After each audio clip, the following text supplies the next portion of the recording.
for all the viewers out there, if I ask you, amidst the COVID, what is that one aspect that you all are taking care of? Well, if I open the forum, I'm sure a lot of people would say that the most important thing is to build up your immunity. That's correct. We are all building up our immunity, and the most basic way to do that is are people saying is the vitamin C. We should consume a lot of vitamin C.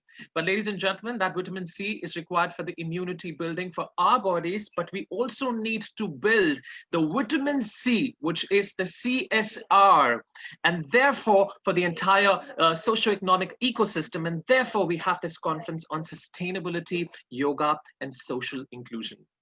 Ladies and gentlemen, when we talk about sustainability, who better to talk an Indian perspective on it than, of course, our first speaker for this evening, and for today, who is Mr. Sandeep Chakraborty, who's a Consul General of India based out in New York. He's a member of Indian Foreign Services since 1996, has served India in India's mission in Spain, Colombia, Bangladesh, and Peru. He assumed the charge as a Consul General of India in New York in August 2017. And as I was speaking to him just now before the conference started, you know, he has so many perspectives to talk about us, and I'm definitely looking forward to it. He's going to tell us about the compelling cases of green yoga. All over to you, Mr. Sandeep Chakraborty.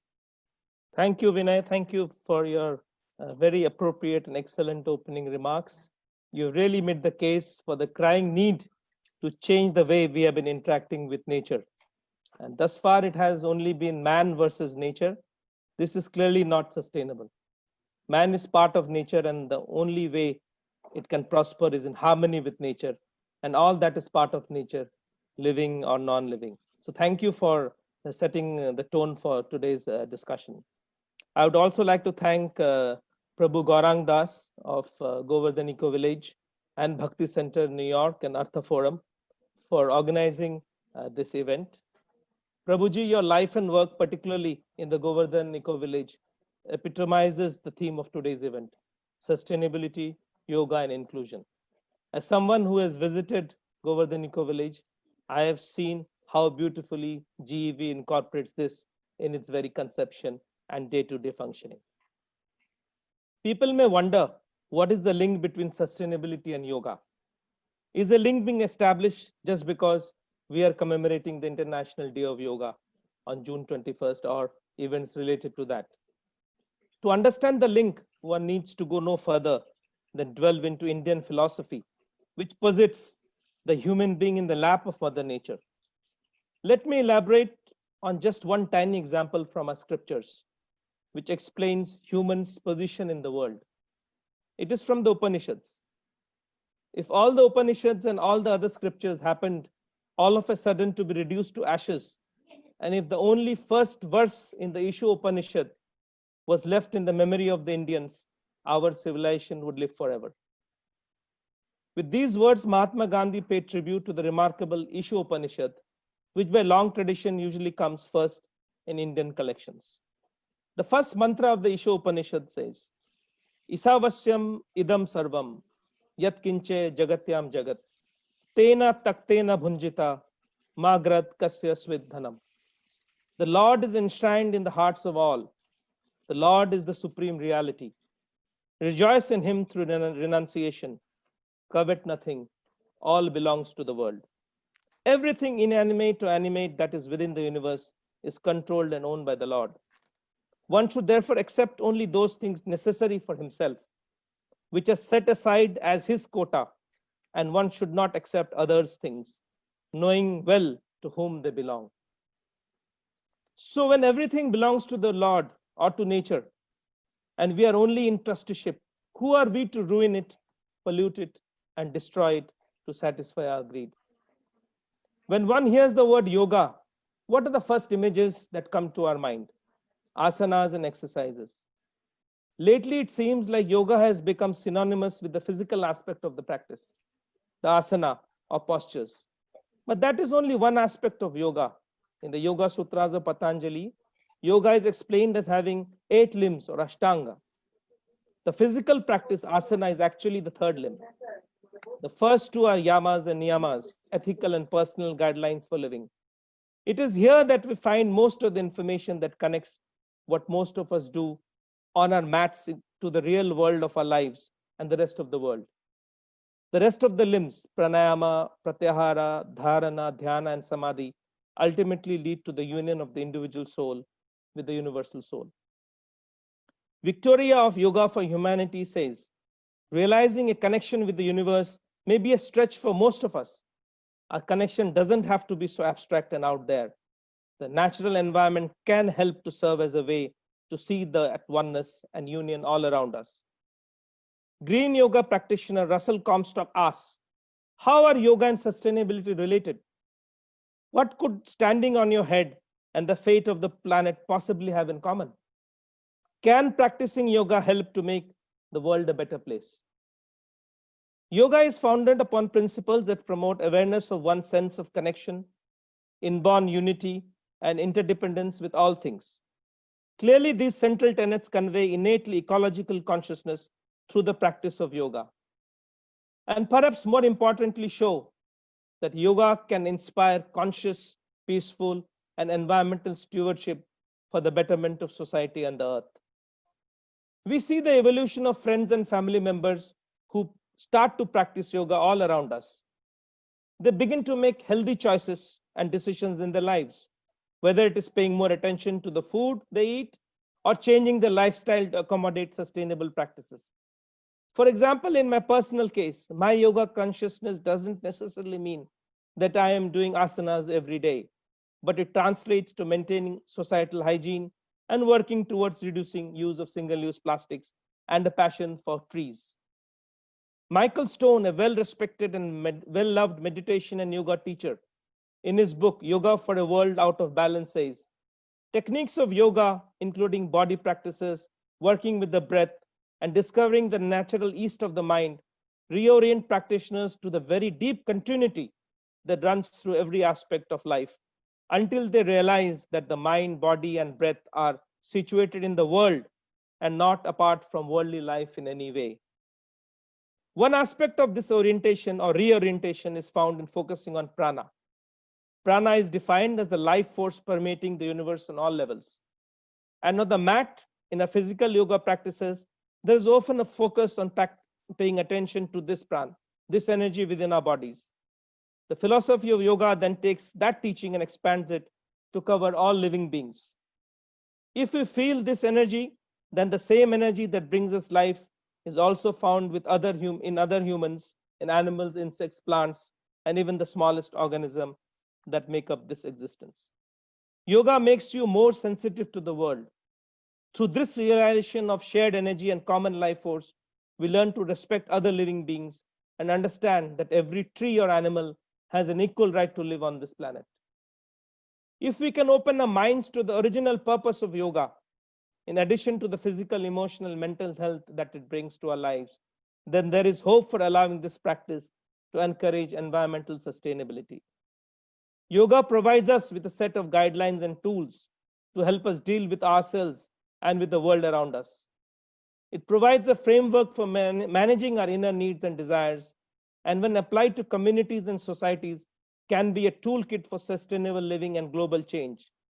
It is my firm belief that practically applying the principles of yoga on an individual level can lead to large-scale change in our relationship with our planet. As the world grows increasingly complex, it has been easy to lose touch with the simple reality which has come down to us through our scriptures. At this moment, when we are grappling with the situation created by COVID-19, which I believe has come about by breaking the rules of nature, we have to redevelop the pathways for reclaiming the connection to nature and enhancing the capacity for compassionate action.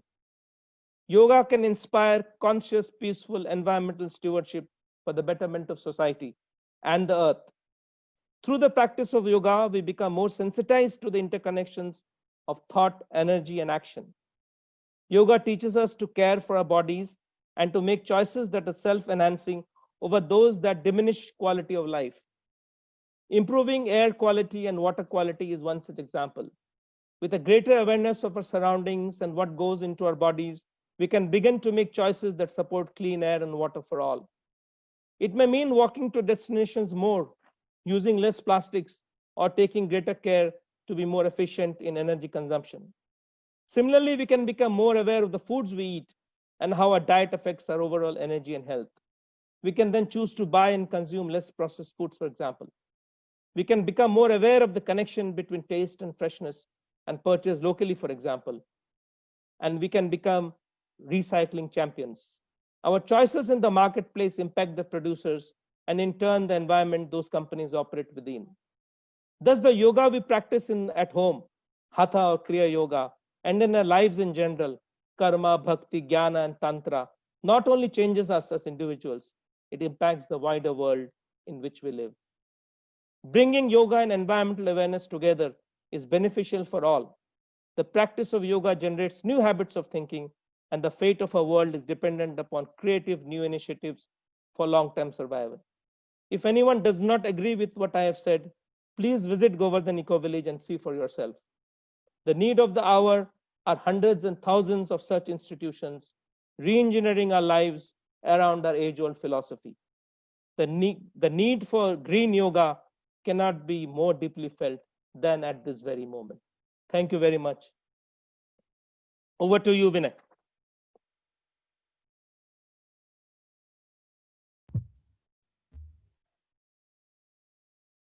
You have to unmute. Vinay ji, you have to unmute. You have to accept the unmute.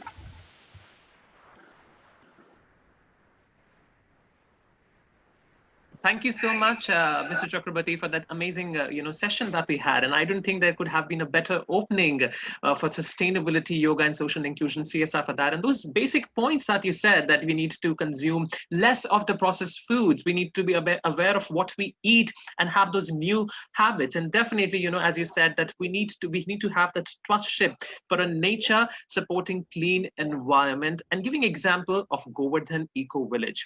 Well, that heads me to my next speaker tonight, and that speaker is of course somebody who definitely doesn't need any formal introduction. He's one person who wears multiple feathers in his cap. Now, many things happening in his cases, and I feel that how will I be able to summarize with the kind of achievements that he has been doing? He's definitely a mindful leadership consultant who's running initiatives related to meditation, yoga, and preventive de-addictions, empowering thousands of people across the world. He is an environmental steward, as just mentioned by Mr. Chakrabarti, because he is spearheading the Govardhan Eco Village. Ladies and gentlemen, for those who have never visited Govardhan Eco Village, I must say that this has to be on your to-do list as soon as the world gets open, because you would see the Govardhan Eco Village as one of the amazing places with United Nations World Tourism Organization award-winning eco community, with 19 more international recognitions been given to it, and how Gaurangaji is heading that. He is not just that, again, getting back to the Sandeep Ji's conversation, he said that we should be aware of the food we eat. This individual is also a chef. Well, I think this individual is also a master chef, because he has cooked more than 3 millions of the plates of sanctified vegetarian meals himself. Of course, we can't forget the National Geographic coverage that happened on India's mega kitchen, featuring ISKCON Chowpatty and other temples, of course, under his aegis. Well, it's not just the National Geographic featuring him. He's also been an inspirational speaker. You would have seen him on televisions, from Colors, Star Plus, in colleges like Stanford, Cornell, Oxford, IIT Mumbai, Kharagpur, in conferences of CII, FICCI, in corporates of Google, Microsoft, and Tata. Not just that, I personally like him as an academician, because he is the one who is the chairperson of Bhaktivedanta Vidyapith Research Center, a trustee of Bhaktivedanta Research Center, and a member of ISKCON's Shastri Advisory Council. He's one individual who has diverse roles unified in one man. I'm so looking forward to hear from our next speaker tonight, who is Shri Gaurangaji. All over to you, Gaurangaji, and thank you so much for having us. And each one of you who are there with us, I think we should all give a virtual applause. I'm sure on this platform, I cannot hear that reverberating applause, but definitely had we been together, we would have been able to hear that. And with a pleasant smile, all over to you, Gaurangaji. Thank you very much, Vinay, for your generous words of introduction. We'll have the PowerPoint now with Dr. Aditi. So I'm just going to share with all of you the story of sustainability, how the Govardhan Eco Village came about.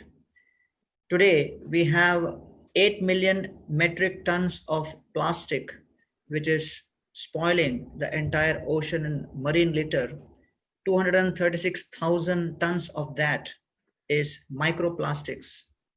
So when we began with the Govardhan Eco Village, one of our biggest initial challenges was how to have the proper design for this. So can you go on the PowerPoint mode? Yeah, next one. Yeah, can you move?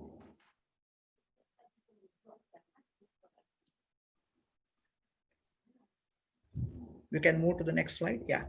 So basically the eco challenge is, how should we have the design of the eco village in a way that is relevant to those in the cities and also relevant to those in the village. So India has around 600,000 villages, and we found that people in cities experience stress and anxiety symptoms. 370 people in India commit suicide every day.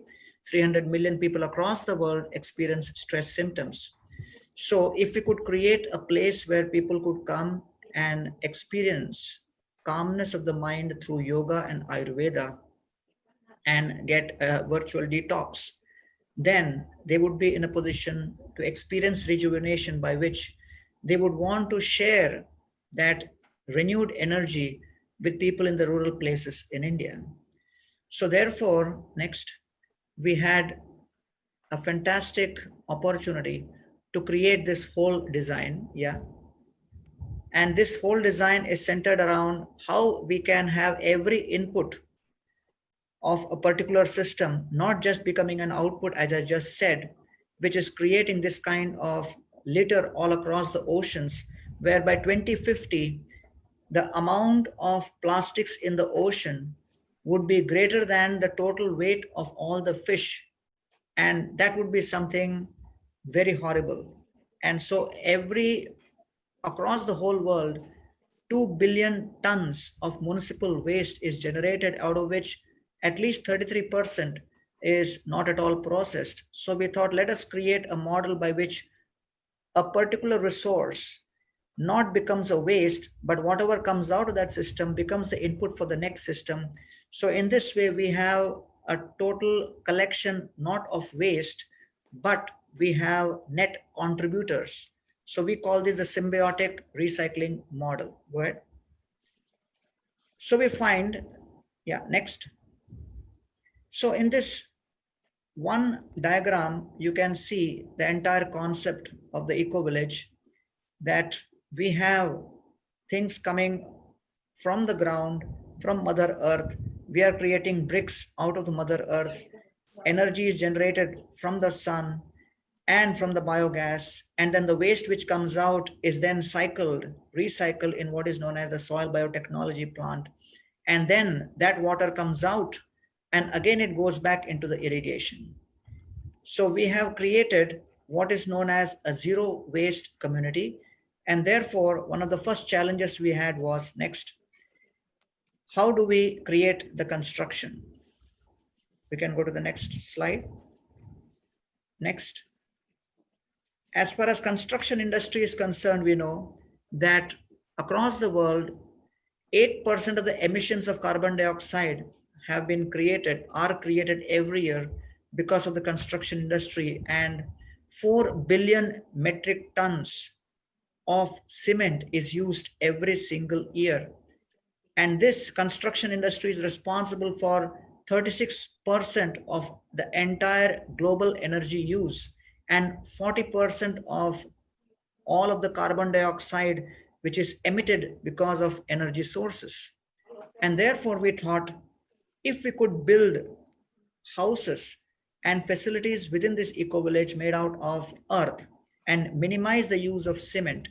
So we have earth and we have only 7% of cement used, and we compress this naturally manually, and this is known as compressed stabilized earth blocks. Next, we see in the next slide how these buildings, when they are put together, look like. Many times people think that mud block building means if you touch it, it will fall apart. No, these were constructed way back in 2010-11, and they are still existing very fine. And typical wall, which is made out of cement, plaster, and paint, it consumes 72 megajoules per kilogram of embodied energy, whereas this mud block wall, it has only 0.275 megajoules per kilogram of embodied energy. So just contributing 400,000 mud blocks over the last 10 years by training the local people, we have added to the mitigation of climate change. And therefore this project is known as Vedic Climate Change Adaptation Model. Next. The other big problem and challenge was water. In 2015, at least 666 million people across the world did not have any drinking water source, which is at least 3 out of 10 people did not have access to safe drinking water. And 27% of the people across the world lack basic hand washing facilities. And as per WHO, if we had provided better facilities for clean water, at least 21% of deaths could have been saved. And if by improving sanitation, 35% of deaths which happen can be saved. Just an interesting statistics that this is 10 years ago, in America, there were around 16,000 golf courses. And typically in a golf course, if they play 90 rounds in a particular day, and every round consumes 3,350 gallons of water, that translates into 4.4 billion gallons of water used in a day, which means every man, woman, and child in America at that time, if they had flushed 5 times, that is the amount of water which is consumed just by these golf courses. A typical example in Thailand, one golf course, the amount of water it consumes, it can actually supply water for 60,000 villages in Thailand. So therefore, go ahead. When we look at water, then we are looking at how we are utilizing this water. Next, are we conserving these facilities for water? So we did a hydrogeological survey, and through the hydrogeological survey, we identified where the water can be conserved, and therefore we have the largest rainwater harvesting tank in the whole Palghar district. Next. And this has capacity for holding 10 million liters of water. And this we could have because we began with the hydrogeological survey, understanding how water moves within. Next, water is not just in terms of the water which we conserve through rain and the drinking water. Next, but how the wastewater is processed, because in villages in India, wastewater is just allowed to be thrown away and it percolates and pollutes the groundwater. Next, therefore, we created what is known as the soil biotechnology plant. And in the soil biotechnology plant, we have water, which is the black and the gray water, which is processed through various layers of hardened soil and through root bacteria. We create at least 4 crore liters of water every year, which is used for irrigation again, and it is called as fish fit water, because today if you find that 9,900,000 deaths happen in 2015 alone because of lack of hygiene. 61% of people across the world, they do not have safe hygiene facilities. So therefore, this soil biotechnology plant has been created by Dr. Biplav Patnaik as part of his PhD thesis in IIT Mumbai, and it is the patent is co-owned by IIT Mumbai. And therefore, this is connecting the tradition to technology and creating a powerful solution. Next, as far as energy is concerned, 7% of the low-income groups across the world do not have access to clean fuels. And therefore, the renewable share of the energy across the world is currently only 17%. Yeah, go ahead. And therefore, yeah, next. If you see that from 1850s to 2017, next, we have approximately so far 135 billion tons of crude oil have been brought out from under the surface of the earth to be utilized for our driving cars and etc. And therefore, we have tried to showcase various alternative energy sources like solar or bull-based farming or biogas plant and animal-driven water pump. Next. And along with all of this, we decided that let us connect this into social inclusion, about which Dr. Bindra will be speaking about. So we have sustainability, we have yoga and Ayurveda, which is to transform the mind, to increase our harmony with ourselves, to increase harmony with the divine, to increase harmony with nature. And then the natural outpouring is how we can include others also. And as per United Nations this year, at least the number of people hungry across the world is going to grow from 130 million to 260 million towards the end of this year. And therefore, in more than 55 to 60 villages, we are doing rural development activities to try to include these villagers by improving their organic farming, by improving the watershed management, by improving the women empowerment. And in this way, Vasudhaiva Kutumbakam is something which we are trying to acknowledge in our own existence and sharing this with others. So we connect people from the cities, we bring them here at the Eco Village. We have 130 rooms. People stay there and go through an experience of yoga.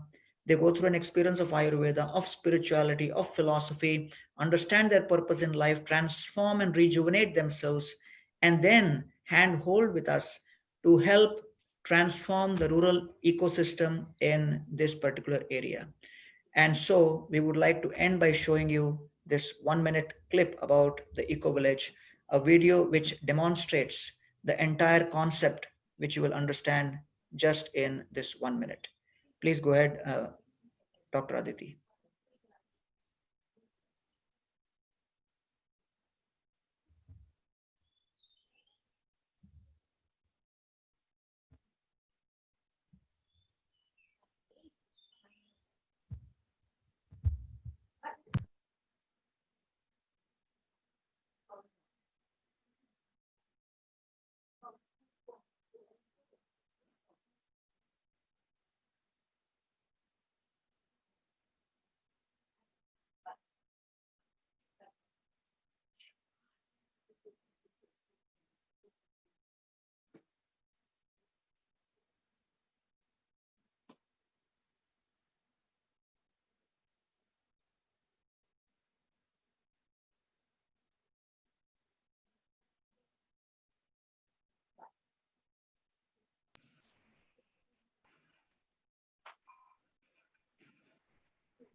She forcefully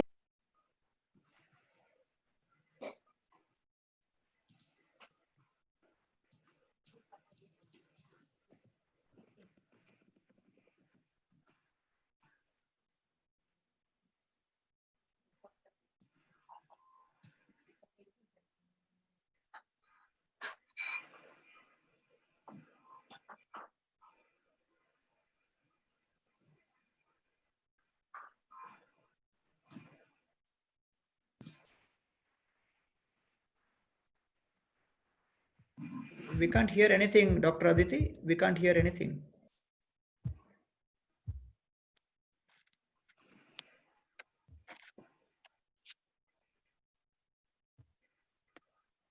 Okay, I think let's move on. Yeah.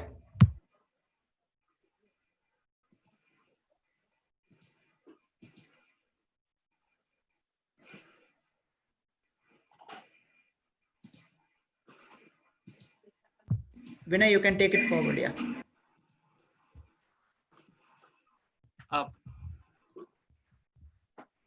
Thank you. Vinay ji, please Yeah, proceed. Vinay. Thank you so much. Yeah, Thank you so proceed. much.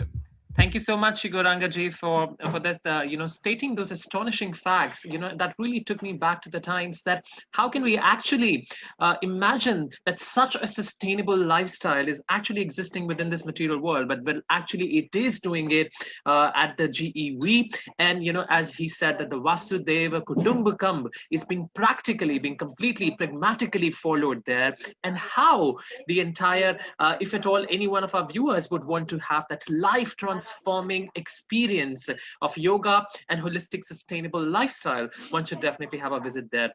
So thank you so much, Shigoranga ji, for this amazing conversation that we had just now. Up next with us, we have somebody who is a very, very special individual. Why? I will definitely tell you on a lot of reasons. Now, this individual, as I mentioned, is going to talk about yoga in crisis. He is, okay, so let me tell you, he is somebody who is a professor, and now not just a professor, he's a professor, Dr. Christopher Draper, who is a Doshi Professor of Indic and Comparative Theology at Loyola Marymount University in Los Angeles, a specialist in religions of India. He has published more than 20 books, including the recent Living Landscapes, Meditations on the Elements in Hindu, Buddhist, and the Jain.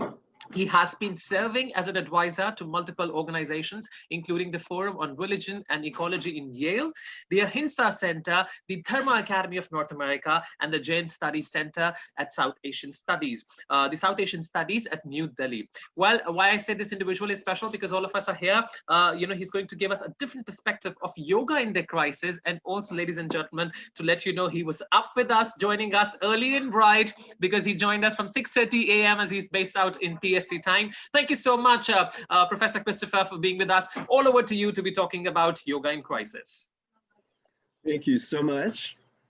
And I want to give acknowledgement to the remarkable work of Govardhan Eco Village, where I have had the benefit and the joy of spending some time and actually compressing one of those remarkable bricks that allows us to be part of this community connected profoundly with Earth.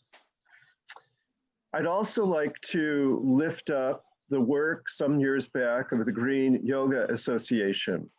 And a group of us, including Russell Comstock, who was mentioned earlier, worked together to train hundreds and hundreds of yoga teachers from around the world on how to integrate their teaching of yoga with sound environmental principles.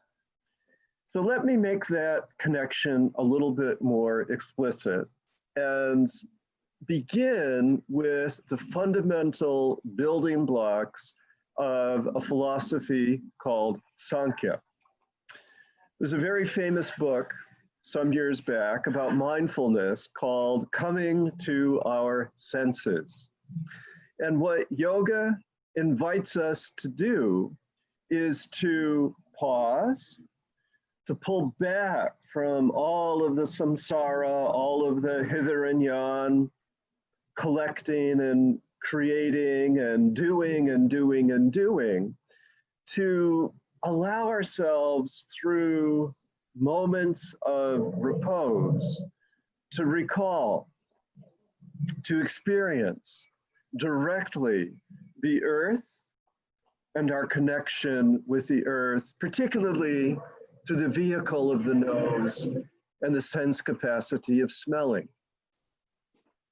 To pull back and reflect upon, and we heard lifted up the sad information about the ocean so large, yet so burdened, and reflect on the waters within our body. Reflect on the purity of our morning chai, to reflect on 75% of our body is made of water, and to feel that water within our saliva, within our blood, within the flow of liquid that keeps us alive, and to honor that through lifting up and recognizing our capacity to taste, rasa, flavor. And then also, the most vaunted power within the Rig Veda, Agni, to give acknowledgement to the rising of the sun happening here in California right now.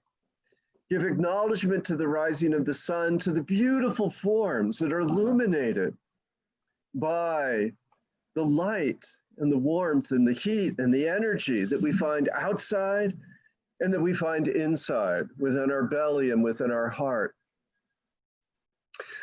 And through this illumination entering through the eye, to recognize the magnificence of form.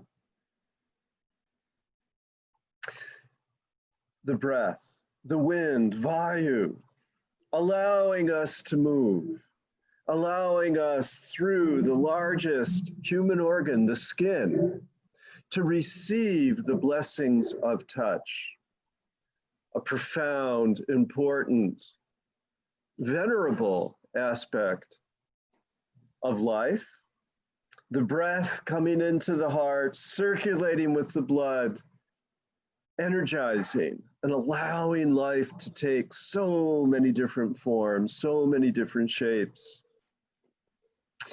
And then hearing our way into space and allowing our voice to do honor, to acknowledge and occupy and live within the space of nonviolence, to claim and to be within our truth, to be able to take only what is needed. Mahatma Gandhi fell in love with the Bhagavad Gita when he discovered it while studying to be a lawyer in London. And what he did was commit himself every day to those 19 verses of the second chapter of the Bhagavad Gita that describe the qualities of the sage. And he brought those qualities into every piece of his philosophy, into his activism of inclusion. And as we saw modeled at Govardhan Eco Village, we need to return to the sensibility, the integrity of the village.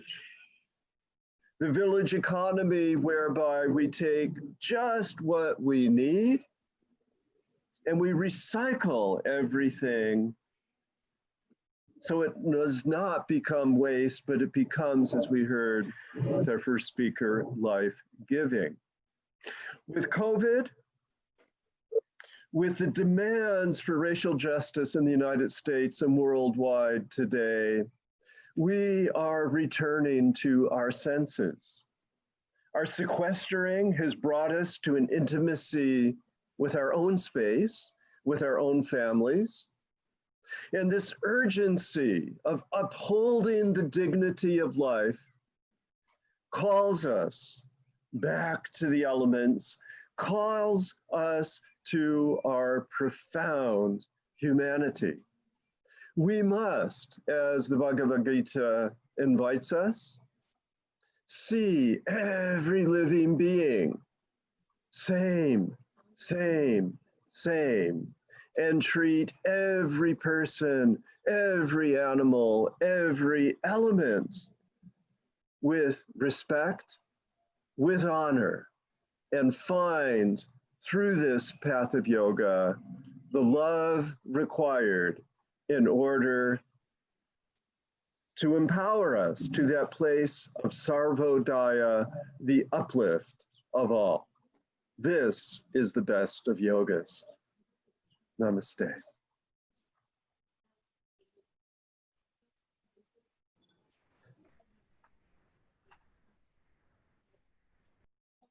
Thank you so much for giving that discussion with us, Professor Chapler. One thing that I was observing that you were talking about different forms of life and, how you presented Agni, which is just kept there. You were talking about what definitely this perspective is we definitely need in this time. And therefore, there is that we were talking about how yoga is important in the time of the crisis. Also up next with us, I have somebody who's going to talk about yoga into the youth perspective, like how yoga is important for the youth.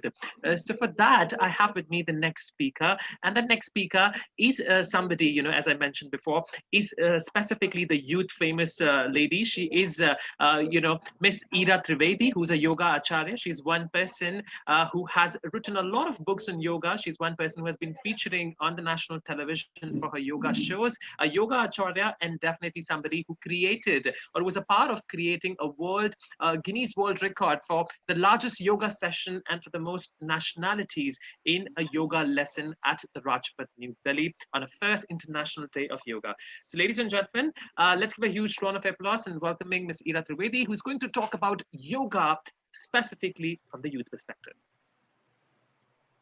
Thank you, everyone. Namaste. Namaste, Gaurang Prabhuji, Jai Shri Krishna, Christopher Ji, Aditi Ji, Sandeep Ji, everyone on this Zoom chat and beyond.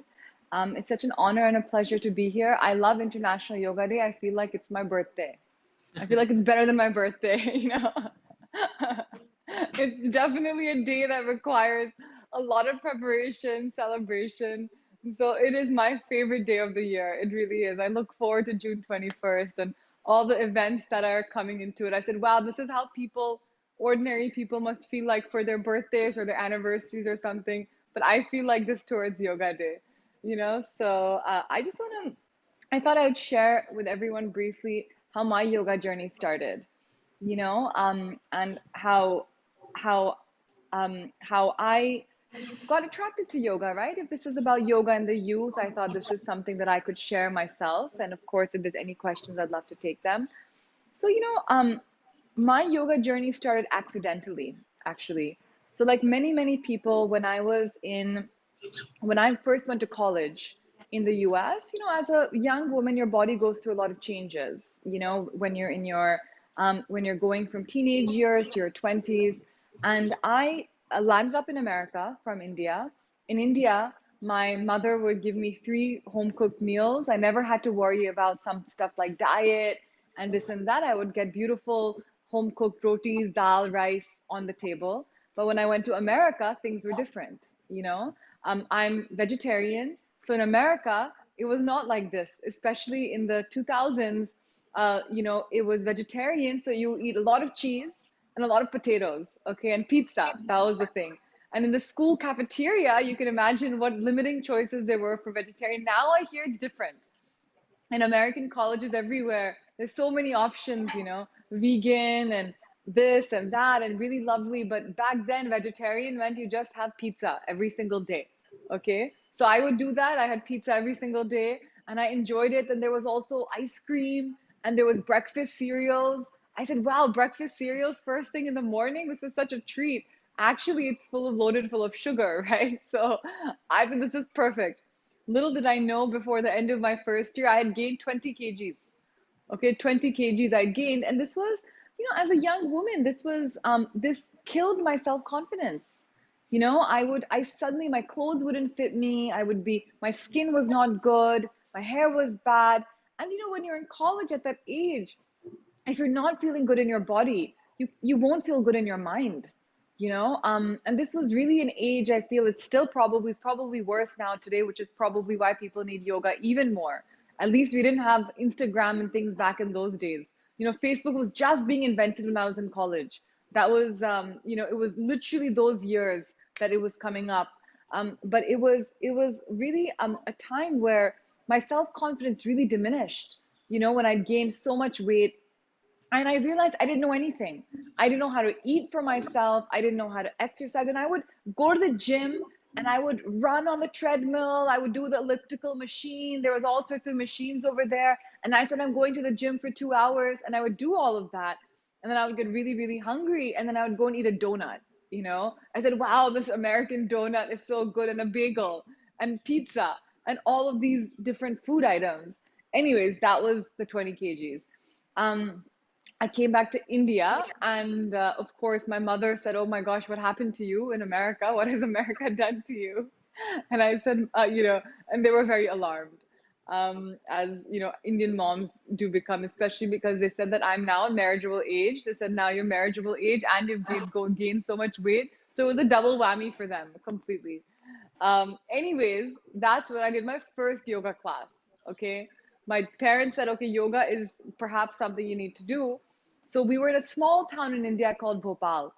And in Bhopal, the yoga sir would come and my sister and I would do yoga and he would always shout at me saying, Ira, look, your sister is so much better than you. You can't even touch your toes, okay? And I would feel very bad about myself even more that I can't touch my toes.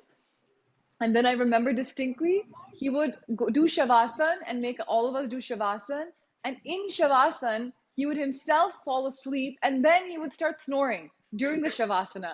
So I said, you know what? I am not doing yoga anymore. This is it. Okay. This is if what yoga is. I don't want to do it anymore. He's shouting at me because I'm not flexible. He's falling asleep during Shavasana. I said, forget all about it. Then I came back to America because I was still in college, and I remember in America at this time, a lot of celebrities were doing yoga.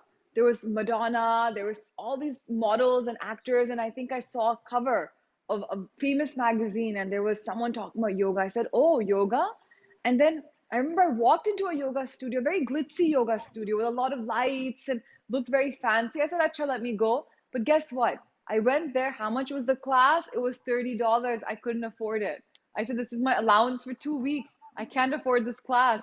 So I went back saying I can't afford it. But not being able to afford the class reignited my curiosity in yoga. I said, wow, yoga, I can't afford it. So then I come back to India and I'm still in a negative place.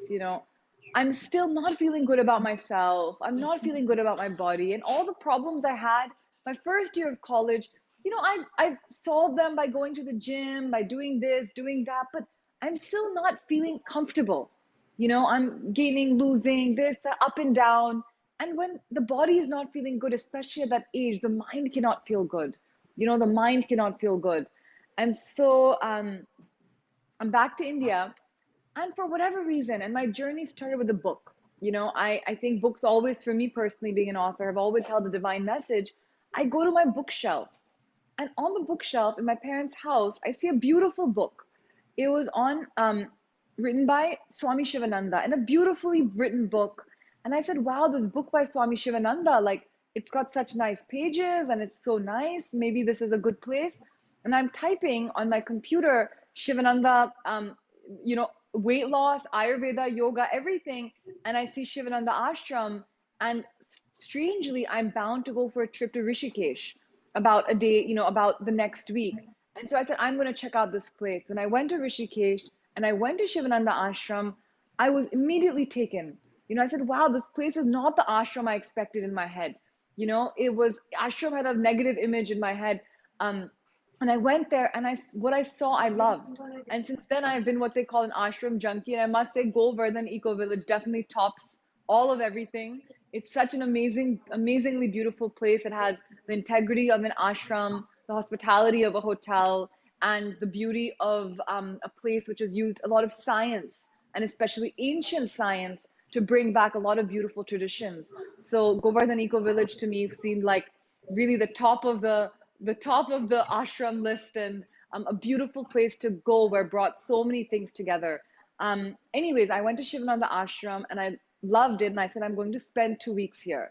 And just to experiment and see, because I felt immediately I had a lovely sense of the place, and I ended up spending 2 weeks there. And in this time, I did yoga every single day. But what I was learning at the ashram was about not just asana, but about leading a yogic life. And this is what made me understand yoga in a holistic way. That yoga was not about just doing a posture. It was about the way you lead your life. It was about how you eat, how you behave, how you sleep even, how you integrate philosophy, how you integrate karma yoga, how you integrate,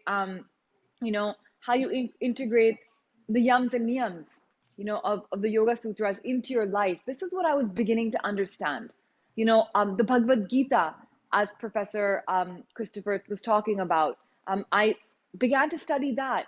And while my whole life I felt as if so many rituals my family had, and so many mantras we'd learned, I never knew the significance behind these. All the homas we had done, I never knew what it meant. But when I began to understand the significance and put it in the context of a yogic life, then things made so much sense to me. And not only did I appreciate my culture, but I was able to integrate them into my life in a much better way. And that's when I must say my yoga journey truly began. And then it's only continued till then, and I remain a student of yoga, as well as a teacher. But I think, every class that I go to, every class that I teach, I myself begin to learn. You know, every class I learned something about yoga life, yoga asana from all the students and from everyone else. And I find that as a beautiful path of my life, you know, and this is for me how I got into yoga. And while the beginning was for the need or the desire for a better body, maybe, or for losing weight, it ended up becoming a much deeper journey. So I keep on telling my students today, guys, even if you've come for this, you know, remember this is a very deep journey, you know, and just breathing correctly, you know, just being able to connect your body to your breath in a correct way will help synchronize so many things in your body. You know, it'll synchronize your hormonal systems. It'll help you think better. And when you're able to think better, when you're able to feel better, you can just be better. You're nicer to the people around you, to the environment, to your friends, to your family. You're less cranky, you're less angry, you're less everything. So, you know, the message that I tell everyone, especially young people who are looking for different ways of losing weight and doing this and doing that, I said, yoga can give you so much. You know, yoga can, of course, give you the body that you want, but it can give you a better mind. It can give you better focus. And it can be the beginning of a very, very beautiful journey. You know, probably the most important journey of life, right? The deepest journey, the spiritual journey. So this is something that, you know, and it's a journey which, if you stick to a discipline and commitment, can have amazing benefits. And there's challenges along the way. You know, every single morning, I still will struggle to get on my yoga mat, even till today, because the mind will say, no, no yoga today, because, you know, I want to drink another cup of coffee, or I want to read what's happening on Twitter, or I want to check my email. But then, you know, it's a disciplining act every single morning to come and be on the mat. But I think this is also life, right? Life along every single moment, you need to sort of do everything with the right intent and proper discipline. And this is what yoga teaches you. So again, while the journey will begin on the yoga mat, it goes so much further than that. In every asana, with every pranayam, you can really relate those things to your life. So I do, you know, I do believe that yoga, even an asana practice, has the ability to change your life. It does. You know, it can change your life in a very positive. It's not going to change the events of your life. It's not like one, you know, it's not like everything will be very different. It just changes your perspective on life. You know, that's what happens. It brings in, it's like a film. You know, you change the color of the film. It can be red, it can be blue, it can be pink. It does that. It changes the film. So everything that you see now, you begin to see it in a different way. You begin to approach problems and issues and people in a different way. And it can begin with asana and a pranayam practice. So yes, that is my story. Well, thank you so much, Ira, for sharing that with us. I hope the viewers can listen to me. Well, Ira, can you listen to me right now? Yes. Yeah, All right, we so can. everyone can listen to us. So thank you so much, Ira, for that wonderful, wonderful story. And definitely it was relating to each one of us. You know, with Ira telling that how she feels elated, just like her birthday on the yoga day, and her journey from going to US where she gained 20 kgs, and, you know, meeting that snoring Shavasana Acharya, to spending $30 for a yoga class in America. And then, of course, talking about that how she got introduced to yoga and reiterating the virtues of Govardhan Eco Village. I specifically like that, Ira, when you said that it has integrity of an ashram, hospitality of a hotel, and beauty of putting the science and the entire spirituality together. And also talking about the ashrams that you have been visiting at Rishikesh. So thank you so much, Ira, for sharing that journey with us. I'm sure a lot of youth will be inspired to take up on yoga, and you know, they would have the entire conclusions of it. So ladies and gentlemen, I definitely love the fact that today on this online conference of CSR, where we're talking about sustainability, yoga, and social inclusions, we have different perspectives coming from different people who are in different walks of life. And that's something that we really appreciate, and we have the audience worldwide. And that brings me to our next speaker tonight for all of you based out in Delhi, and for all of you who are in India, and for those who are here in North America like me. The next speaker out here with us is definitely one individual who wears a lot, who has been doing so many phenomenal achievements across the social inclusion. I am talking about an individual who is a revolutionary entrepreneur. He's an internationally acclaimed motivational speaker and a business coach. He's the author of 10 high-power motivational books. And let me tell you that his YouTube channel, ladies and gentlemen, is the world's most subscribed entrepreneur YouTube channel with 12.7 million. I repeat, 12.7 million active subscribers on YouTube, making him, one of the world's greatest influencers. Definitely his awards and honors are beyond, the words, with he been bestowed with the honorary title of Think Tank of Corporate Asia by World Leadership Federation Dubai, awarded as the Leadership Trainer in Asia by Marshall Goldsmith, India's greatest brand and leader by the Pride of Nation, and of course the best CEO coach in India, Times of India Speaking Tree, and a lot many coaches. Well, I definitely like the fact that he has also created a Guinness World Book record, which was for the largest number of HR being trained under one roof. And I was happy and really elated to be a part of that session as well with Dr. Bindra, whom I'm talking about. And let me tell you, ladies and gentlemen, amidst the COVID, amidst the when everyone is stuck in the lockdown times, he has created 2 more Guinness World Records for doing the biggest and the largest online sales session and the online business class. So thank you so much, Dr. Vivek Bindra, who's there with us and giving that reverberating applause virtually, each one of you. Let's join him, and we have a lot of people watching via his Facebook page as well to us. So very, very welcome, Dr. Vivek Bindra. You can hear me, Vinay? Yes, I can hear you, Dr. Bindra. Loud and clear. Thank you. आपके दान कर्म ही आपकी पहचान है, वरना एक नाम के तो हजारों इंसान हैं. Only a life lived for others is a life worthwhile. Namaskar, मैं Vivek Bindra, founder and CEO of badabusiness.com. As an identity, I'm a Hindi speaker. As an identity, my organization is running content, building content in vernacular, which is Hindi language. And we understand Hindi is growing 12 times faster than English. But because to respect the platform, many times we speak a little bit in English, but I'll take permission to be allowed to speak in Hindi a little more. First online CSR conference on sustainability, yoga and social inclusion. I feel fortunate to be part of this event. Thank you very much. Mr. Sandeep Chakraborty, Counsel General of India in New York. His Grace Gauranga Prabhu, Director, Govardhan Eco Village. Dr. Chappell, who's also a professor at Loyola Marymount University. Ms. Ira Trivedi, Yoga Specialist. Mr. Vinay Batra, the famous anchor, and everybody else, all the participants. Beginning my program, I'd like to speak in 2 parts, and I'll give business perspective to the entire event. So as a founder and CEO of badabusiness.com, we focus on MSMEs and SMEs and Indian organizations to build and grow their business. So जैसे जैसे business बड़ा होता है, on 1st April 2014, India became the first country to legally mandate CSR. Social inclusion की आज हम बात कर रहे हैं.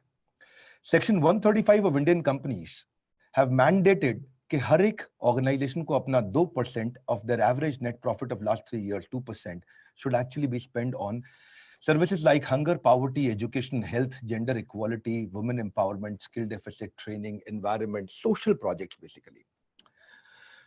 वो कहते हैं कि दान देने के लिए दान, लेने के लिए ज्ञान और त्यागने के लिए अभिमान सर्वश्रेष्ठ है.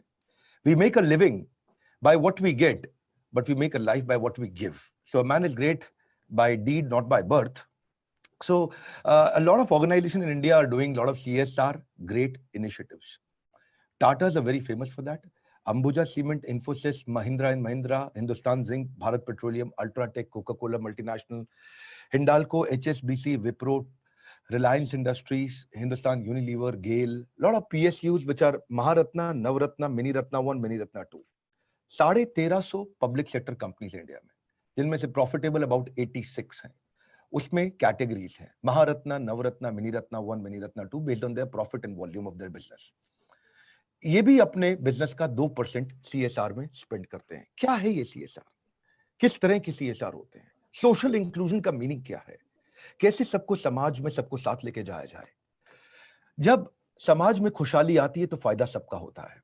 वन मोर टाइम, जब खुशहाली आती है तो फायदा सबका होता है। टाटा केमिकल्स ने एक प्रोजेक्ट शुरू किया, बीकॉन। बीकॉन, बी मतलब blossom, E stands for enhance, A is aspire, C is conserve, CON, so C is conserve and N is nurture. बहुत सारे प्रोजेक्ट्स हैं, कहते हैं कि परमार्थ का मूल्य कोई लगा नहीं सकता, स्वार्थ का मूल्य कोई चुका नहीं सकता। तो स्वार्थ को छोड़ के परमार्थ पे काम करने के लिए इन्फोसिस फाउंडेशन ट्रस्ट ने बहुत काम किया, मिड डे मील प्रोजेक्ट्स किए उन्होंने, quality education to citizen of India पे काम किया, इंक्रीजिंग IT। देखिए क्या कहते हैं कि इज्जत कमाई जाती है, ईमानदारी सराही जाती है, प्यार पाया जाता है और निष्ठा लौटाई जाती है। ये इज्जत और ईमानदारी बिल्ड करने के लिए हमारे Indian entrepreneur Mahindra and Mahindra group से भी उन्होंने rise for good initiative build किया। और इसके अलावा उन्होंने एक नन्ही कली इनिशिएटिव लेके आए, नन्ही कली इनिशिएटिव 2.0 भी लेके आए, जो बहुत फेमस हुआ। टाटा ग्रुप का जैसे मैंने शेयर किया, उनके Tata Motors, Tata Power Limited, Tata Steel के साथ मेरा भी एक्सपीरियंस रहा। जब मैं ISKCON Food Relief Foundation, when I used to be part of this project, those days I met and I became friends with Mr. Arjun Munda, who was member of parliament in Jamshedpur, and later on he became chief minister. So 22 district है वहाँ पे, and I spoke to him, I congratulated him, he invited me for his swearing ceremony. मैं वहाँ गया, बातचीत हुआ उनसे। So we said, यार देखिए आप दो लोगों से मिलवाइए, एक मिस्टर धोनी से और एक मिस्टर रतन टाटा से, जमशेदपुर में बड़ा प्रोजेक्ट कर रहे हैं, वही आपकी कॉन्स्टिट्यूएंसी है। So खुशखबरी ये है कि आज भी उस प्रोजेक्ट को जो उन्होंने सक्सेसफुल बनाया टाटा स्टील के साथ मिलके, ISKCON Food Relief Foundation is feeding 65,000 poor children through the midday meal program on daily basis. जब मैं it was back in the year 2011, I think तब मैं शायद 28 या 29 साल का रहा हूँगा, और उस समय की बात थी।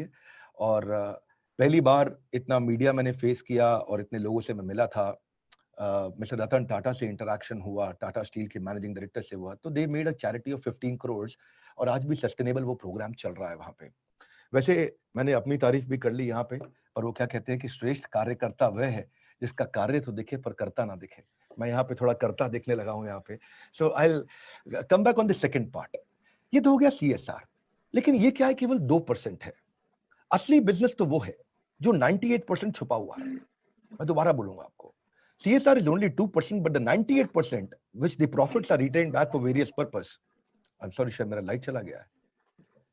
हाँ, give me a minute, please. Can you hear me, Vinay? Can you?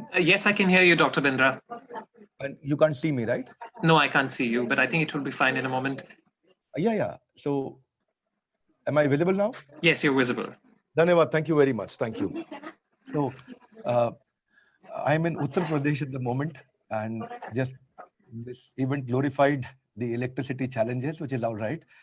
So, मैं बता रहा था कि श्रेष्ठ कार्यकर्ता वो है जिसका कार्य दिखे पर करता ना दिखे।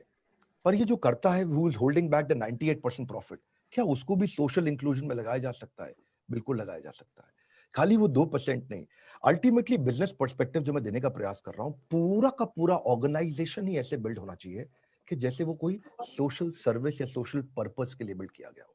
When you're trying to solve the burning problem of your consumer in such a way that your consumer gets extraordinary delighted, and you solve it in such a way that your customer cannot solve on his own without you, that is the time when you identify the right purpose of your organization.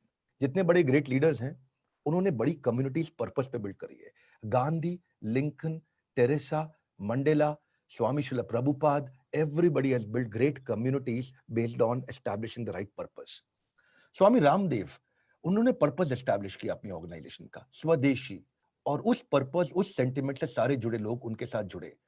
While establishing the purpose, which is also social inclusion, which is serving the society, which is more humanitarian, you're able to do your business much better than what you could do when you're only focusing on profits. It is said, when you focus on the values, valuables come very fast.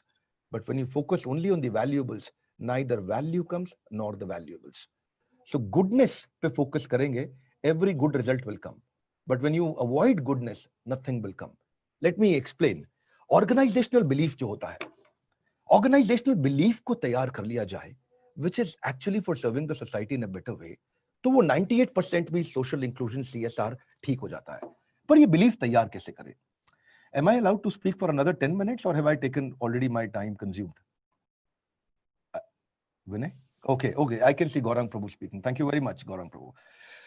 Organization का belief build कैसे किया जाता है? ये बनता कैसे है? Strong individuals will make strong organization, negative individuals will make negative organization. वो belief कैसे बनता है? Belief का मतलब क्या है पहले समझते हैं. Belief is a feeling of certainty, permanence, assurance, rigidity. एक बात दिमाग में अटक जाए, फंस जाए, when you actually feel that this is the only truth and my truth is the truth, rest all truth I don't know about them, but my truth is the only truth. अगर वो truth वास्तव में inclusive हो nature में, जो कि आज मेरे को पर्पस आज टॉपिक दिया गया है बात करने पे, सोशल इंक्लूजन, अगर वो ट्रूथ राइट बिल्ड किया जा सके, our fixed patterns and rigid convictions are created based on the experiences of outside world that we have around them. दो बातें हैं इसमें, एक होता है इंटरप्रिटेशन जो इंटरनल है और एक होता है रेफरेंस जो कि एक्सटर्नल है. दो बातें, बिलीफ इन दो चीजों से बनता है. एक बनता है इंटरप्रिटेशन से जो इंटरनल है और एक है आसपास के रेफरेंस जो कि एक्सटर्नल है. इन दो चीजों पे काम करेंगे तो ऑर्गेनाइजेशन स्ट्रांग बन सकती है. अभी आप देखें, if you look at the ISKCON temple in Chowpatty, you got the most intelligent brahmacharis coming from all over the world, the IITians, IIMs के सब स्टूडेंट्स वहां पे रहते हैं, ऐसा जमीन पे साधारण जीवन सोते हुए बिताते हैं. अमेजिंग. क्यों? क्योंकि एक पावरफुल कॉमन बिलीफ है और लाइफ टाइम वॉलंटियर्स बने हैं. ग्रेट ऑर्गेनाइजेशन ये बिल्ड कर पाती है. कमजोर ऑर्गेनाइजेशन तनख्वाह दे के भी बिल्ड नहीं कर पाती, even if you give highest salary. Prabhupada had no seed fund, no venture capital at that time, no private equity, nothing. But he could build this entire world by building the purpose of social inclusion. Vasudhaiva Kutumbakam. बात बड़ी सरल है. ये करेंगे कैसे? आपके मन में प्रश्न आना चाहिए. पहले इसका फॉर्मूला समझते हैं. लॉजिकल अंडरस्टैंडिंग से बनती है फीलिंग. फीलिंग जो अंदर आने लग जाती है, बढ़ने लगती है, उससे बिल्ड हो जाते हैं आपके इमोशंस और वहां से आपका स्ट्रॉन्ग बिल्ड होता है एक ओपिनियन और उस ओपिनियन से आता है कन्विक्शन और वो कन्विक्शन बन जाता है आपका बिलीफ. जैसे मंडे के बाद क्या आता है? ट्यूसडे. ट्यूसडे के बाद क्या आता है? वेडनेसडे. आपके पास कितने सोशल प्रूफ है? अब वो आपका ओपिनियन बन चुका है, कन्विक्शन बन चुका है, मैसिव बिलीफ बन चुका है. सूरज पूरब से उगता है. Sun will rise from the east. It is a feeling of permanence. ऐसे ही फीलिंग ऑफ परमानेंस ऑर्गेनाइजेशन में टीम को भी दी जा सकती है. When we gather wrong in references, we build wrong belief and a wrong organization for a wrong purpose of only profit will get established. Simple. अब ऐसे ही आपका एक्सपीरियंस कहां से आ रहा है वो इंपॉर्टेंट है. कभी कभार इंटरप्रिटेशन, दूसरा हिस्सा जो मैंने बताया, दो बताए ना, एक रेफरेंस जो एक्सटर्नल, एक इंटरप्रिटेशन जो इंटरनल. इंटरप्रिटेशन में एक बच्चा मैथमेटिक्स में फेल हुआ, वो उसको रेफरेंस मिला, और इंटरप्रिटेशन क्या है? मैं जिंदगी में मैथ कभी नहीं सीख पाऊंगा, वो उसका इंटरप्रिटेशन है. वो धीरे धीरे स्ट्रांग हो जाता है और उसके बाद वो कुछ भी कर ले. 4 सब्जेक्ट में जितना समय लगता है उससे ज्यादा अकेला मैथमेटिक्स में लगता है. Students will actually agree to it. वो इंटरप्रिटेशन इतना स्ट्रांग हो जाता है कि वो अपने बैरियर्स को ब्रेक नहीं कर पाता, हेल्पलेस हो जाता है और धीरे धीरे वो कल्चर में आता है. मैंने एक इंडिविजुअल का एग्जाम्पल दिया. एग्जाम्पल लेते हैं जरा जर्मनी का. जर्मनी के जो हिटलर थे वो क्या बोलते थे? आप कौन है मालूम? आप आर्यन है. So he was one leader जिसको लोग पैसा दे के सुनने आते थे. One political leader. अपने मैंने कई ऐसे पॉलिटिकल लीडर देखे हैं जिनसे लोग पैसा लेते हैं फिर आकर के बैठते हैं, हाँ जी आज सुनने जाना है, कितना पैसा मिलेगा. But then he was one political leader जिसको टिकट खरीद के लोग सुनने आते थे, बिकॉज वो ऐसा बिलीफ बिल्ड करते थे, national belief. He would say तुम आर्यन हो, आर्यन. तो लोग बोले आर्यन वो क्या होता है? बोले आर्यन का रेस प्योर है, आर्यन का खून प्योर है, आर्यन के जीन्स प्योर है, आर्यन बड़ा पावरफुल होता है. लोग इधर उधर देखने लगे, बोले बात तो ठीक कह रहा है यार, हम तो आर्यन है, कोई कमाल हो गया, हम तो आर्यन है. And then people started believing in this. वो एक नेशनल बिलीफ बन गया, हाँ हाँ हम आर्यन है. अब जर्मनी बहुत छोटा सा देश है. हाँ आपको पता है 2-3 धारावी मिला लेना मुंबई का तो जर्मनी के आसपास पहुंच ही जाएगा.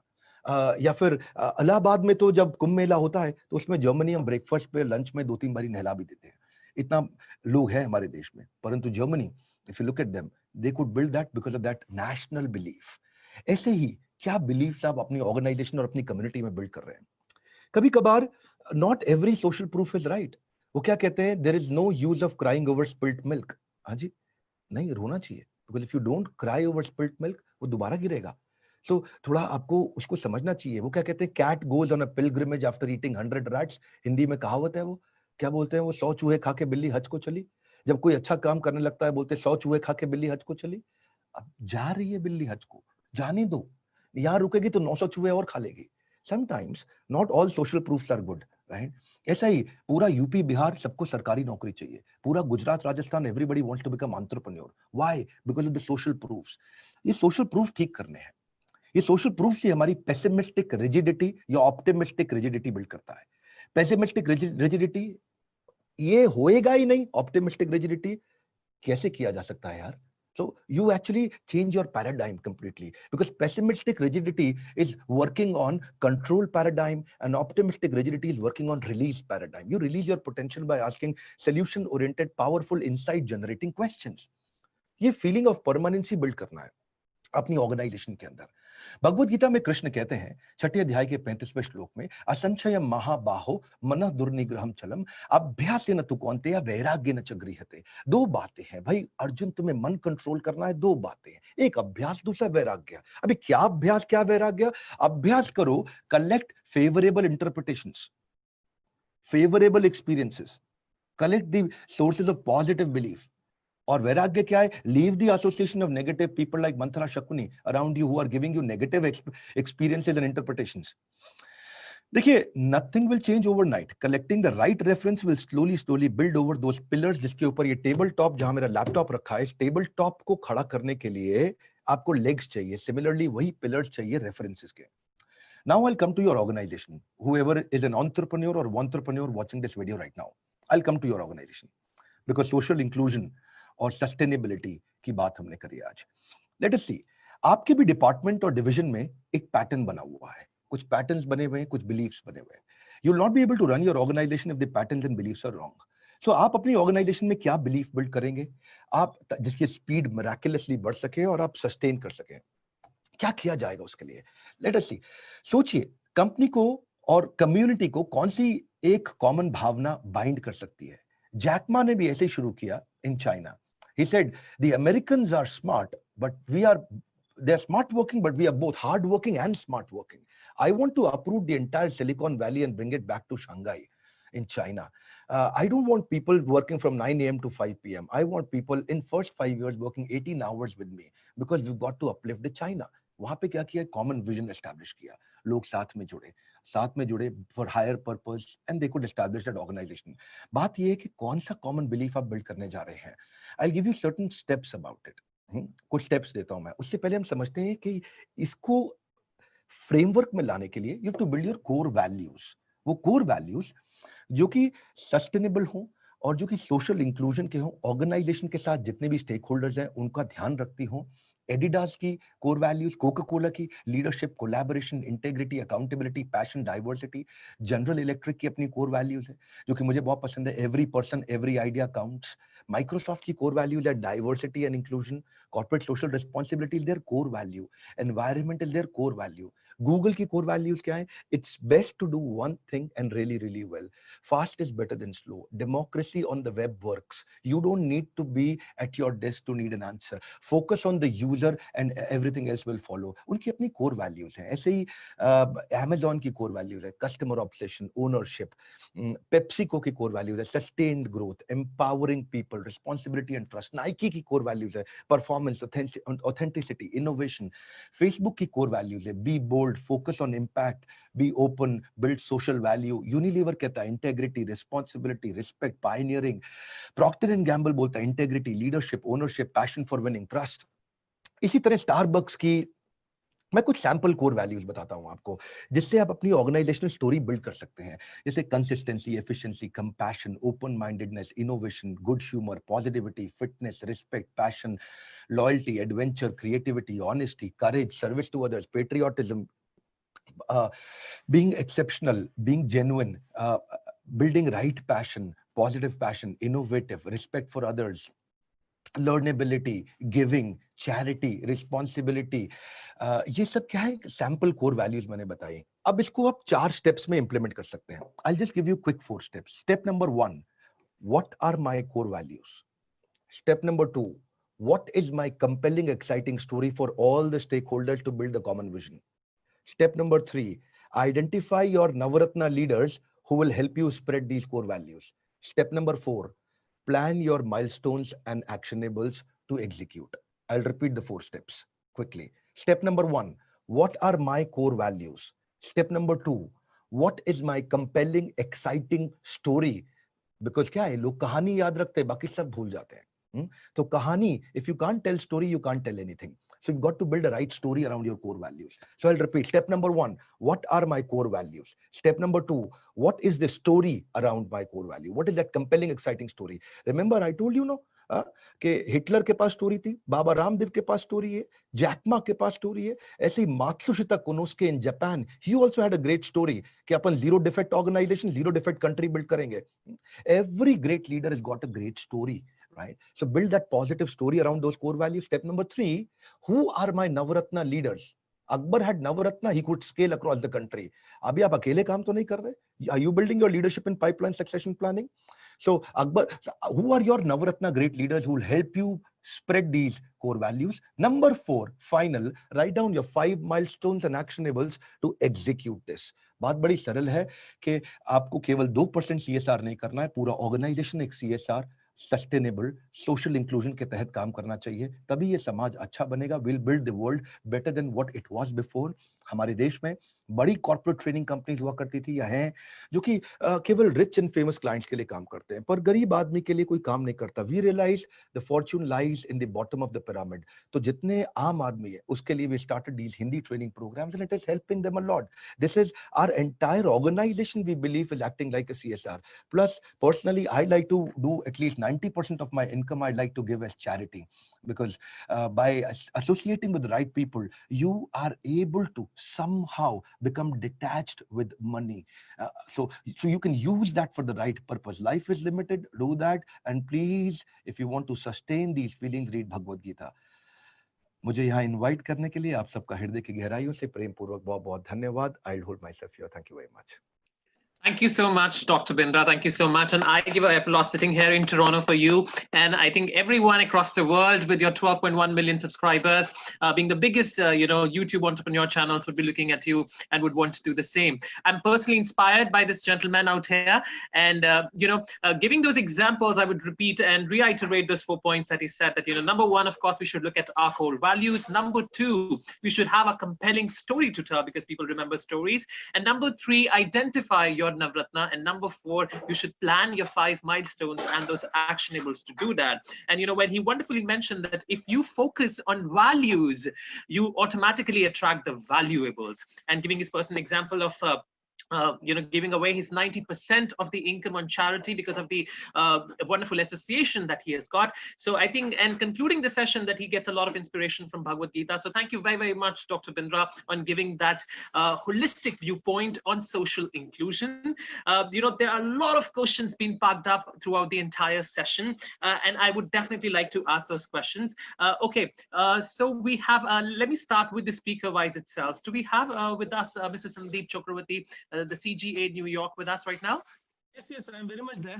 All right, yes, Sandeep ji is very much there with us. So Sandeep ji, there are questions coming to us from the viewers who are sitting at different places, and we are thankful to each one of them for being with us and patient with them. So they're asking, how does we see the Indian business community contributing in these testing times? And they want to know your perspective as a government representative. What I want to say, not only what I said, but all the speakers made one point, and particularly Dr. Bindra made this point that CSR is not actually only the 2%. You can actually reorient and re-engineer organization towards social inclusion and giving back to the community. Because one thing has become very clear: if you are not rooted in the community, if you are not in harmony with nature, then any organizational will fail. And during these times, during the COVID times, we have seen many organizations have failed because they did not understand the requirements of the community. And those who have, I think Dr. Bindra's organization is a good example that even during this difficult time, his organization is growing and he's innovating and he's winning awards at this moment. And I think all those organizations which are rooted in this philosophy of giving back For instance, I will talk about two organizations, one which is led by our own Gaurang Prabhu, Anna Mitra Foundation, which is serving midday meals. During COVID times, their numbers of meals they're serving has grown by millions. Similarly, even Akshay Patra, they are in this organization serving meals, and their role and impact has been tremendous. So I think all those organizations which are people oriented, which are very clear in their values, have prospered in these difficult times, and others have not. So I believe that particularly again in the Indian context, pharmaceutical companies, healthcare professionals, healthcare companies, hospitals.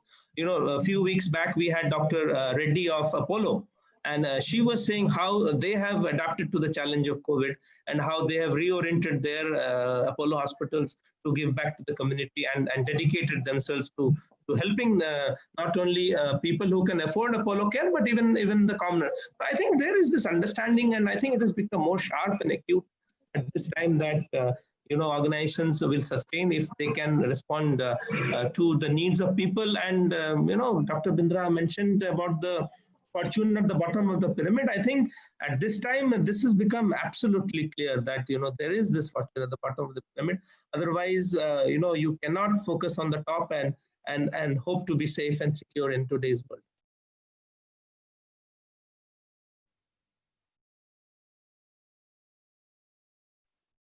Thank you so much for sharing that perspective with us. Definitely a lot of people sitting out would want to hear that. I have a next question which has been put to Gaurangaji, and this has been asked that as leaders we face a lot of challenges to balance between what is right to do and what we are forced to do practically. How do we arrive at the balance? Well, the question it's been asked by one of the persons out on Facebook, and they posted as the leaders, what is as a leaders we are supposed to do, but I think on an individual levels as well. Personally, I would like to ask this question that, what is the right thing to do? We know it, and we are forced to do, as it says, that the balance between what is right to do and what we are forced to do practically. And how do we strike that balance? From the perspective of the Vedic literatures, there are 3 points which are mentioned. First is that when we engage in various pious activities to serve, seva. So as a result of performing seva, we get blessings. And as a result of getting blessings, we get what is known as sukriti. So we have, first of all, kripa. Kripa is followed by sukriti. And when there is a sufficient increase of sukriti and kripa, then the proper vivek is generated, the proper discrimination. And with the result of that discrimination, we can take decisions properly. Therefore, Bhagavad Gita describes about tamogun, rajogun, and sattvagun, and that is how decision making in sattvagun is enabled. And therefore, in our Vedic tradition, all the various spiritual rituals which were described, they all had a part to play in our regular decision making. And in fact, Goldman Sachs came with a report that for all the infrastructure requirements of India between 2015 to 2025, they would need $1.3 trillion. And then they said from where it's going to be funded, and $800 billion of that would be funded by family savings. And unless there is feeling, nobody will save. And that feeling comes because there is some kind of a culture and tradition. So people have yet to realize the economic ramification of preserving our culture and tradition. And therefore, in every Hindu household from beginning, we had various ways by which the pujas and festivals would be celebrated. All of this goes to create sukriti. When we serve the elders, when we perform various activities, as Dr. Vivek Bindra has explained, in a mood of selfless service, it creates kripa. So when there is kripa and sukriti, then you get vivek, the right discrimination, and then decision making is enabled in the right frame of mind. Thank you so much. Thank you so much, Shri Gaurangaji. And just to summarize that, he said that, how by doing seva, you get the blessings, which is the kripa, and then you generate sukriti. And then, of course, that gives you discrimination, which is the vivek to decide between what is right and what is wrong, quoting the Bhagavad Gita. I hope that answers the questions of the people posing out here. I have a question here, which is for Dr. Bindraji. And of course, many questions coming for him. Bindraji, I want to ask you that, people are saying that we see problems escalating in the COVID crisis. As business leaders, how do we contribute as suggestions from you as a business guru and a top-notch business coach? Yeah, okay. Am I unmuted? Do you hear me? Thank you. Yes, I can hear you. All of us can. Thank you. See, ये corona crisis कोई permanent crisis नहीं है. People will find the solution. The businesses will begin. Everything will start. सफल कौन होएगा? जिसका preparation सबसे अच्छा है, जिसका फोकस सबसे अच्छा है.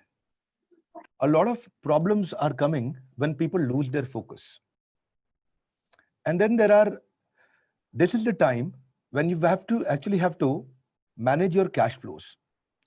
Cash का outflow कम रखे, inflow ज़्यादा रखे.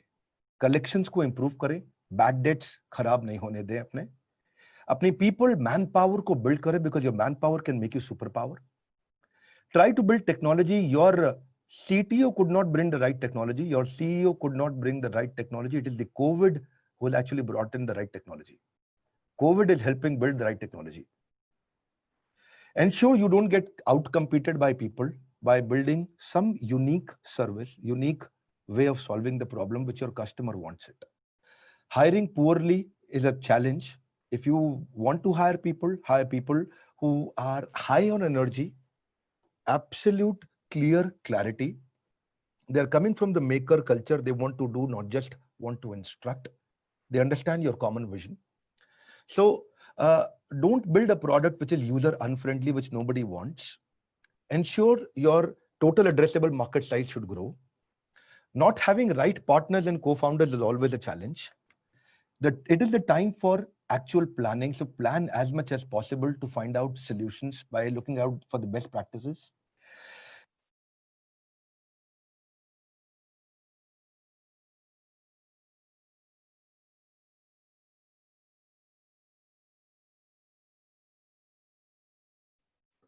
I think we lost Dr. Bindra. Okay, so we lost Dr. Bindra out here, and but you know what he said definitely makes sense when he talked about. So for all the viewers who had the curiosity to get the answers of it, that how we as an entrepreneurs can get the solution. So as he mentioned that this is a good time to manage your outflows of your cash, and then as he managed that the manpower can get into the superpower, and then he correctly mentioned that the CTOs of the world could not deliver the technology that COVID has given to us, and of course focusing back on his talk that we need to offer those unique offerings based on our core values to the market. So thank you, Dr. Bindra, for sharing that with us. I have, we had a lot many questions coming out to us, but then of course, for Professor Christopher, are you there with us, Professor Christopher? I have a question which is for Professor Christopher here. Okay, we'll see back if he's there with us. And Dr. Bindra is back with us. I think there was some network issues. So Dr. Bindra, would you like to continue on the same lines that you were mentioning about, as I was mentioning about the outflow of the cash, about the manpower turning into the superpower, and of course offering the unique offerings and solutions to the businesses? Okay. I'm sorry. We're just bringing on the main camera. Can you hear me, Vinay?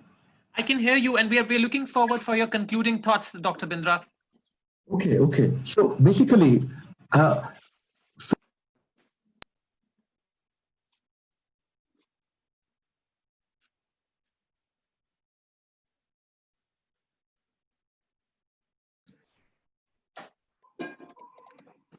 We can't hear you, Dr. Bindra. All right, so there are some network issues with Dr. Bindra, and I think we'll have to drop that conversation right now because of the network issues. But yes, definitely, I think overall it was an amazing first online CSR that we had on sustainability, yoga, and of course social inclusion. On sustainability, we had two speakers speaking with us, Mr. Sandeep Chakrabarti, who is of course the CGI New York. Then we had Professor, we had also about Gorangaji speaking about the sustainable model of GEV. see and how it is really prospering.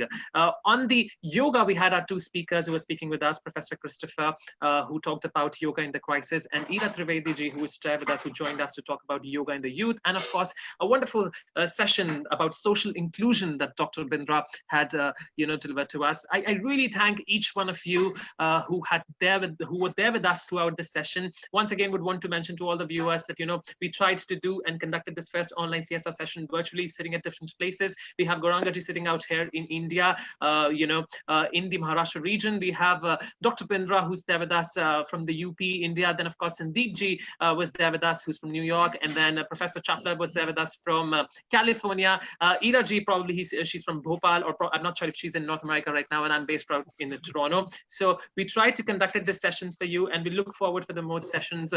Once again, I would like to thank CGI for hosting this online sessions. Our co-organizers, of course, Eartha Forum, GEV, and Bara Business to be there with us, and all our speakers for taking out time. So thank you so much for taking out time on this week and being with us.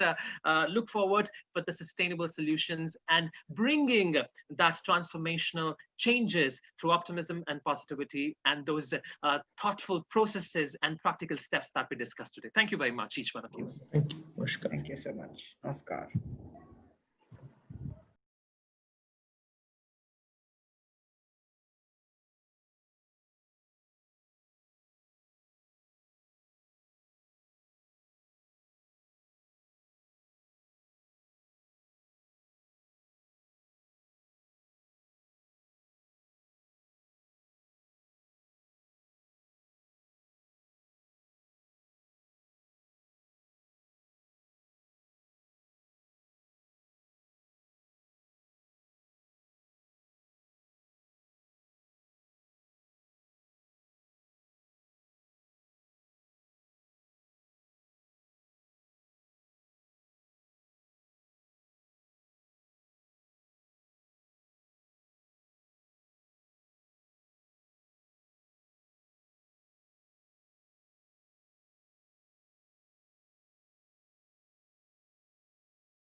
Tech Insurance Agency is fully dedicated for IT companies, providing employee benefits, business insurance at Visitors Insurance.